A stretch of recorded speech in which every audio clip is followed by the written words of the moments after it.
Oke, masih bersama saya Jero Wijero dan saya bawa contoh sebuah batu fosil yang segar yang baru saya temukan dari tepi laut yang dihantarkan oleh ombak. Ini masih terisi, saudara. Lihat, nah ini ada lubang-lubang, ini ada fosil terumbu karang.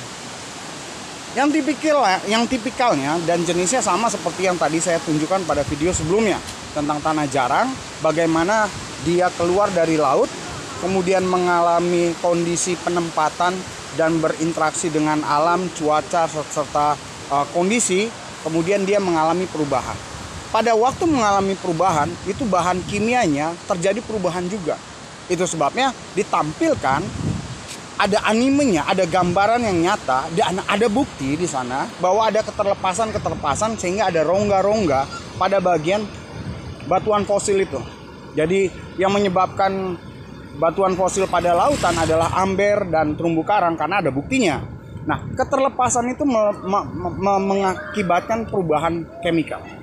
Nah, perubahan chemical ini menjadi nilai minus. Kenapa? Ternyata ada yang asli, ada yang pure.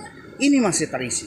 Nah, ini sama warnanya, pengisinya dengan amber batuan yang saya dapati dari produk lautan yang lain. Itu sebabnya terkait guru saya, kemudian buku-buku yang saya baca, yang saya ketahui, serta saya dipandu oleh Google, dipandu oleh Wikipedia, saya menemukan bahwa itu sangat penting.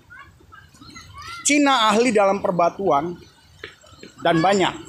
Kenapa? Karena dia punya daratan yang luas, batuan yang mungkin tipikalnya sama, fosil dan sebagainya. Dia hebat dalam kimia. Tetapi kita juga bisa berdiri sejajar.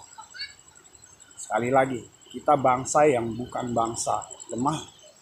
Kita bangsa Indonesia, walaupun kita diawali dengan pendidikan yang rendah, tetapi seharusnya kita punya kemampuan. Kenapa? Kita sama dengan mereka. Kita disebut manusia. Tidak peduli rasnya, sama seperti kerang. Saya dapati ada ras ini, ada ras itu, ada ras ini, ada ras itu. Ada yang besar, ada yang kecil. Ada yang tipikal dengan protection yang hebat.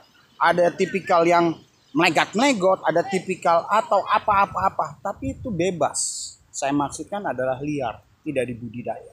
Tetapi kerang baik yang dibudidaya dan tidak dibudidaya menggambarkan makhluk hidup yang punya tugas, tanggung jawab, penempatan, tupoksi, sehingga mereka bisa menciptakan perkembangan yang indah dari dunia lautan yang seharusnya berbanding lurus dan seharusnya tidak terbalik dengan kita yang kurang lebih. Itu sebabnya kita juga memakai sistem mirroring. Kita tahu mirror on the wall, sudah bla bla bla bla bla. Itu filosofi. Mari kita lihat gambaran. Lalu apa yang terjadi? Kita punya material tanah jarang. Di dalamnya tidak hanya amber isinya, tetapi ada berbagai macam. Ada permata muda, perawan. Ada emas yang dibilang bodoh. Tetapi lihatlah, orang bodoh seperti konspirasi dan propaganda bodoh tidak diberitahu, malah kebodohannya dimanfaatkan untuk kelicikan. Orang bodoh dengan mudah diiming-iming. Tetapi orang bodoh juga ada yang jujur, ada yang tulus, dan ada yang mau belajar. Masalahnya bukan bodoh, pintar, hebat, cerdas, dan apa. Masalahnya hanya satu, apa? Kita menyadari bahwa kita makhluk hidup yang punya tujuan, tanggung jawab, apapun ceritanya untuk masa depan. Masa lalu sudah berlalu, konspirasimu sudah tutup buku. Eropa, engkau tahu sendiri. Saya tahu kalian adalah dewasa, seperti seorang bapak. Amerika, Cina, kalian lebih tua dari kami. Kalian lebih hebat. Kalian harus fair. Fair apa? Sebagai orang tua melihat kami di Indonesia. Ya mungkin kalian sedang melihat kami bagaimana kedewasaan kami menghadapi masalah. Tapi tolonglah, kalian juga mengerti. Tapi seandainya kalau bangsa kami memang rakyat kami tidak bisa, jadi tolonglah ambil apa? Ambillah sumber dayanya dan kelolalah dengan baik. Kenapa? Karena sumber daya ini itu digunakan untuk dunia, bukan digunakan untuk orang bodoh yang licik. Karena orang bodoh juga bisa ditempatkan sebagai orang licik. Itu sebabnya mari kita mengerti masing-masing. Saya mencintai sumber daya alam saya. Bukan sumber daya, tetapi sumber daya alam. Saya mencintai matahari, bulan, langit, bumi. Karena saya manusia, diciptakan oleh Pencipta. Diberkahi oleh Tuhan, berjalan bersama dengan Allah. Dan saya juga dikenal dengan hantu. Malah saya lebih mengenal hantu. Karena saya anak hantu. Ya karena kalau saya anak Tuhan, saya anak Allah, hantu juga harus menganggap saya anak. Jadi apapun yang menjadi kebutuhan, hantu tanggung jawab. Kenapa? Karena hal itu. Jadi itu hanya itu.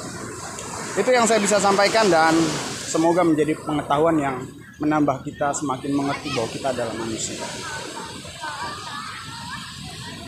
Nantinya gambaran dan dinamika yang seharusnya sampai kita bisa menciptakan fosil yang kita gunakan, yang kita kembangkan, yang kita manfaatkan, bukan untuk keegoisan, kelicikan, tetapi untuk perkembangan dan kemajuan kita lebih lanjut.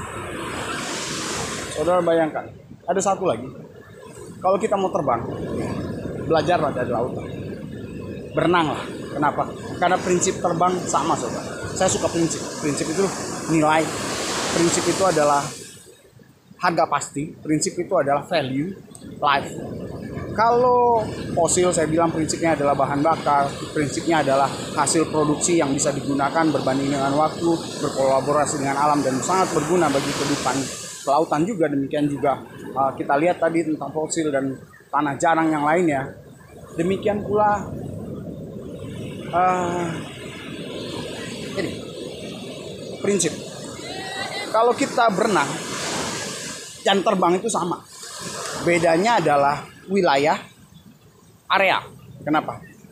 Karena prinsip yang saya maksudkan sama adalah tidak menginjak daratan. Apakah Anda berenang tidak menginjak daratan? Bisa. Tetapi berenang yang sesungguhnya adalah tidak menginjak daratan. Itu latihan terbang. Jadi kalau Anda ingin belajar terbang tinggi sampai ke bulan, percayalah, belajarlah tentang kelautan dulu. Kenapa? Karena pada prinsipnya di luar angkasa sana sama kayak di dalam. Nggak bisa napas, nggak menginjak daratan. Dua prinsip, dua tiga perkara dosa.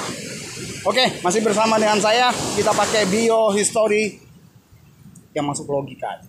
Oke. Betapa indahnya alam Indonesia. Nusantara.